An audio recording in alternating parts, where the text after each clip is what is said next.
Is Anime Adventures dying? That is a question I've seen thrown around a lot recently within a lot of different games. I've seen it with the Anime Vanguard's community. I've seen it with a lot of other anime tower defense communities. It's a question I've asked myself, and maybe a couple of you have even asked. Is Anime Adventures dying? Before we answer that question, let's jump into some of the reasons people think Anime Adventures is dying. 1. Their player count. Anime Adventures player count, we don't have a solid number obviously, but we don't know how many are bots. And if you've looked at the game recently, you've probably seen that the game is sitting around like 30k concurrent players. And if I had to guess, I'd say around 10k, 15k of those people are bots or alt farming or whatever it may be.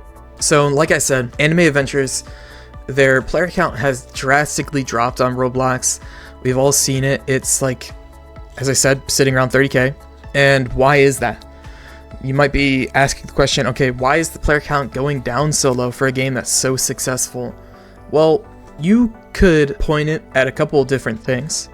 Personally, for me, if I had to give a reason, because even I, who's someone who loves Anime Adventures and plays it all the time, I'm even starting to fall off and start to stop playing it. I've been trying other games like Vanguard's and ALS.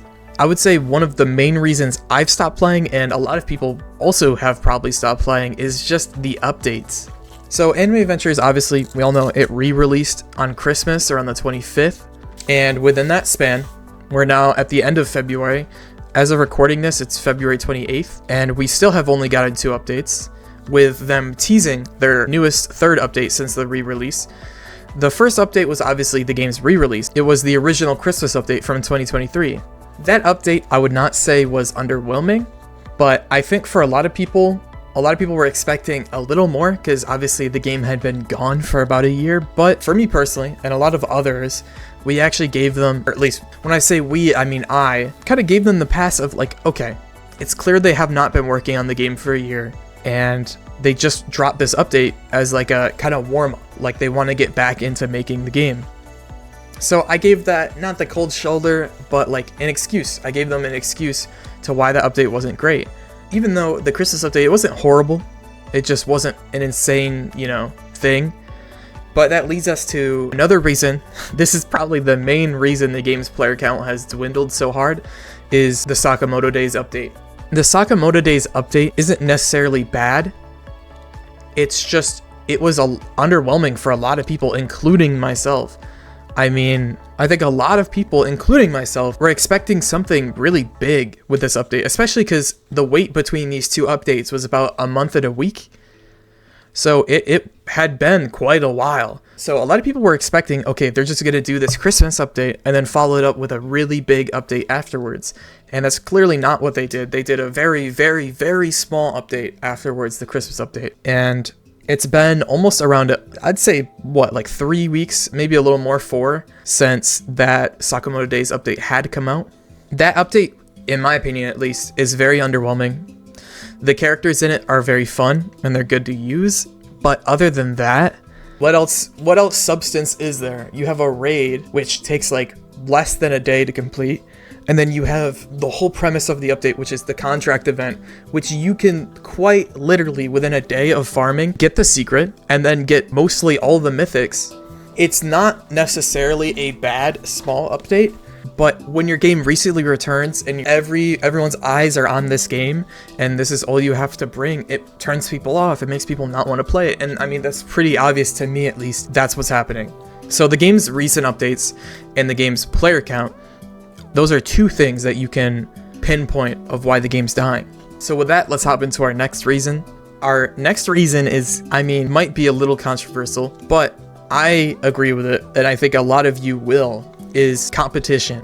So we talked about player count, the lack of updates, and third, now we're going to talk about competition. Competition was something that Anime Adventures never really had when it was in its heyday. All it really had was astd, which astd wasn't competition because it wasn't the same thing. It wasn't a game where you had to roll on characters. It was a different type of tower defense, even though it was a tower defense. So they weren't really each other's competition. And now that Anime Adventures has come back, within this last year, the complete landscape of anime tower defense games has changed. You're seeing games like ALS have like 35k concurrent players.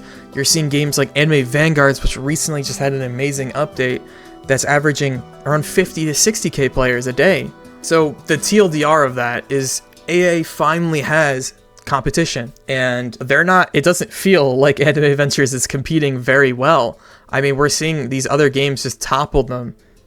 Now, obviously, you can equivalent that to the game not updating, which I definitely will agree with you, but you can also chalk that up to games like Vanguards and ALS genuinely just becoming higher quality.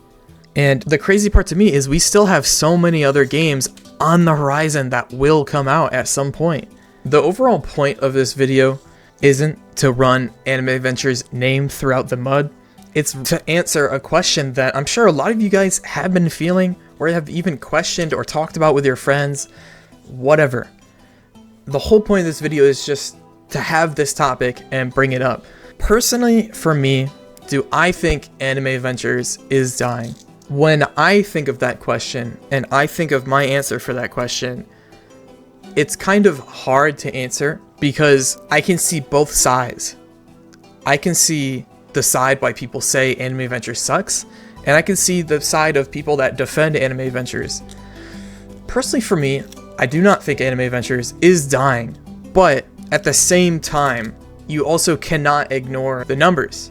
I mean, I'll show it on screen, but the game is sitting around 30k as of recording this, which is just not good, and you also have to factor in how many of those are bots. So if we just average out and say around 10k, that's like 23k players, which obviously is still really good. Let me not knock that, but still, I mean, you go from a game that was averaging over 100k for like the last 2 months, and now it's dropped all the way down.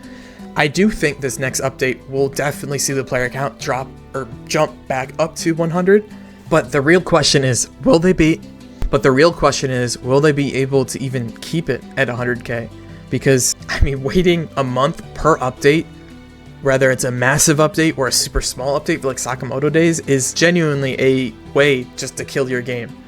With these anime tower defense type games, you really do have to update super fast, or else people are just going to stop playing. So with that being said, do I think Anime Ventures is dying? No, but I think on the horizon, it could. But do I think it's dying right now, as of the 28th of February? No, I do not think it is. I would really like to hear you guys' comments down below.